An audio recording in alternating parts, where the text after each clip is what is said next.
சோமசுந்தர கடவுளுக்கு ஒரு முறை தூபம் கொடுத்தவர்கள் மனம் வாக்கு காயங்களினால் முன் செய்த 1000 குற்றங்கள் நீங்கப் பெறுவார்கள்.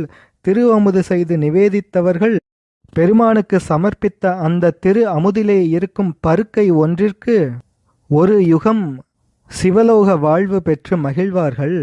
தாம்பூலம் கொடுத்தவர்கள் 100 கோடி தேவ ஆண்டுகள் சிவபுரத்திலே வாழ்வார்கள். கற்பூர தீபம் இட்டவர்கள் சிவ சாரூபியம் பெறுவார்கள்.